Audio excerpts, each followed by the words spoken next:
My family has made me the designated driver every New Year's Eve since I was 19. This year, I said no, and now I'm starting to see their true colors after saying no just once. Posted by you/assignment United 2745. Hey Reddit, I, 26F, need some serious perspective. I'm starting to think I might be the jerk, but I still feel like I'm in the right lol. Every New Year's Eve, my family has a big party at my aunt and uncle's house, and every year, without fail, I end up being the designated driver. Don't get me wrong, I love my family, but it's starting to bug me. It's been like this since I was 19, even before I was legally allowed to drink. I don't drink much, maybe a glass of wine or a beer, but I don't get plastered. I'm fine with driving people home if they need it, but for the past few years, everyone expects me not to drink so I can drive them back. Every year, it's the same, "Oh, can you drive? You're not drinking anyway." I always say yes because I don't want to let anyone down. Fast forward to this year's New Year's Eve. I told my family ahead of time I wasn't going to be the designated driver anymore. I just wanted to enjoy the night, have a couple of drinks, and not be responsible for getting everyone home. I even told my cousin, who usually gets really sloshed, that I wasn't driving this year, and she was fine with it. When I got to the party, it was the usual chaos, people drinking, laughing, and having a good time. I was enjoying myself, but around 11, my cousin came over and asked if I was ready to drive everyone home. I reminded her I wasn't driving tonight, I was here to enjoy the party. She looked at me like I was crazy and said, "Come on, you always drive. Don't be a beach." Which, like, WTF? I tried to explain calmly that I wasn't being a beach, just that I wasn't going to be the chauffeur anymore. Then, my aunt overheard and pulled me aside. She lectured me, saying, "We all agreed last year you'd be driving. You know how much we rely on you. Everyone else is too tipsy, and Ubering is so unsafe. Just drive this one time, for the family." I felt a ton of pressure but refused. I told her I'm not their chauffeur and wasn't going to do it again just because no one else could figure out their own ride. My aunt got upset, saying I was being selfish and that we're family. She said I'm the only one who doesn't get too drunk, so it makes sense for me to help out. I told her I had already had 3 beers, so I wasn't even legally supposed to drive myself. That's when I snapped. I told them it's not my job to be their designated driver every year just because I'm the only one who doesn't get blackout drunk. They needed to figure out their own rides this time. Then I got up and left. I felt bad walking out, but I didn't want to be a doormat anymore.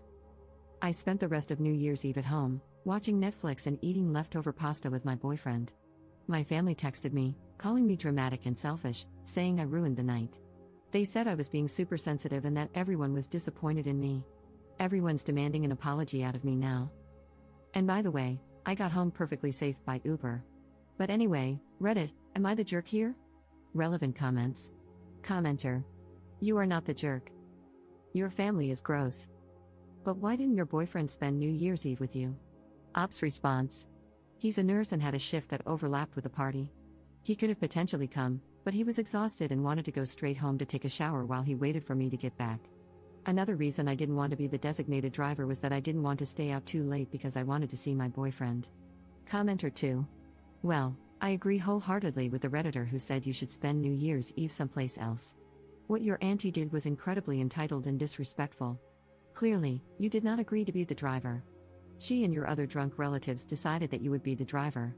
If you're going to celebrate New Year's Eve with them in the future, you need to cut the cord and be absent for a few years so that they can figure out how to handle this without you and without treating you like their paid chauffeur. Ops response. I agree, but at the same time, I feel like this is tearing a hole between me and my family, and that's the last thing I want. My sister was on my side after hearing both sides of the story. She lives on the other side of the country and is pissed off on my behalf, lol. My parents, however, are embarrassed, and I feel bad about that. Commenter 3. When you got your driver's license, did being the designated driver become a common assignment? Ops response. Not at first, I've always struggled with anxiety, and driving triggered it for a long time. I put off getting my license until I was 18 because of it. They didn't ask me to be a designated driver until I was 19, and at first, I felt kind of cool because I was being the responsible adult and helping the people I loved. But it quickly got old when I had to drive back and forth multiple times to get everyone home, and no one offered to pay for gas. Update 15 days later. So, update lol? Before I get to that, I want to address some popular questions from my last post. Some people got confused and asked similar questions, so I thought it might be nice to answer them here. How do I give everyone a ride home? My family lives about an hour and a half from my aunt's house, so I'd fill my car with everyone I could and take them home.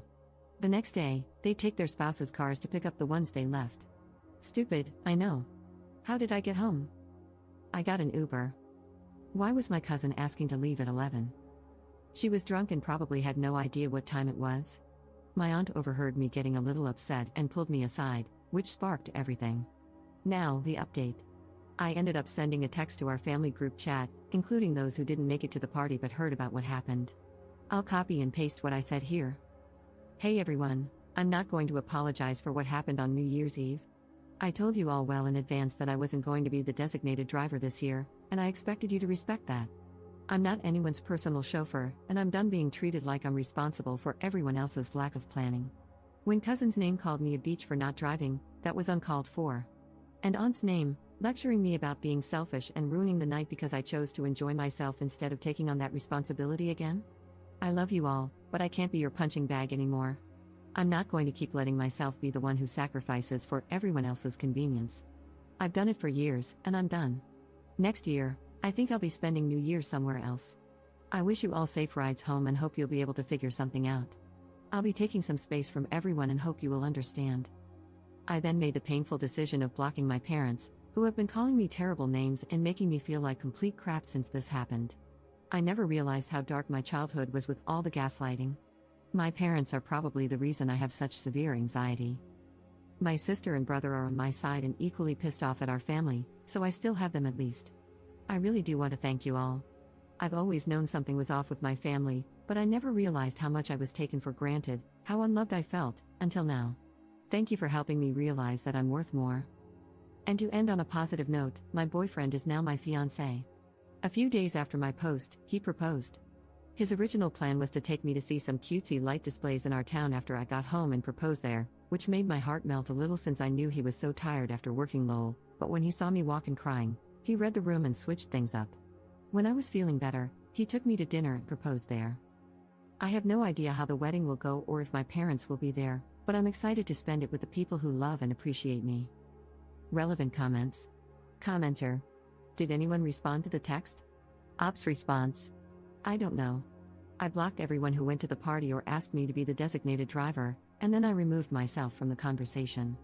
Commenter 2. Wow, first off, congrats on the engagement.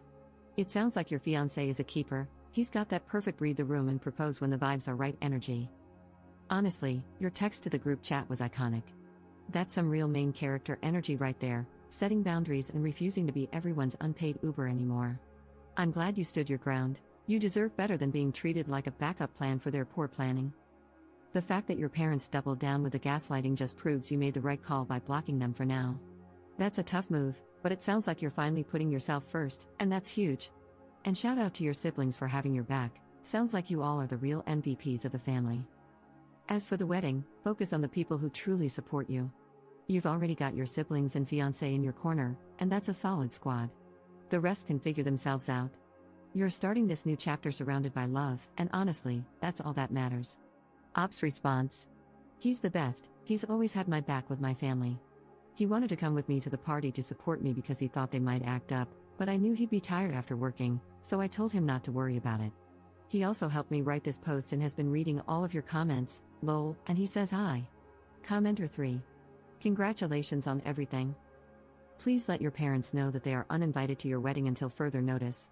You don't want to hear from them because their behavior was atrocious, and you will no longer tolerate any disrespect. Ops response. They don't even know we're engaged.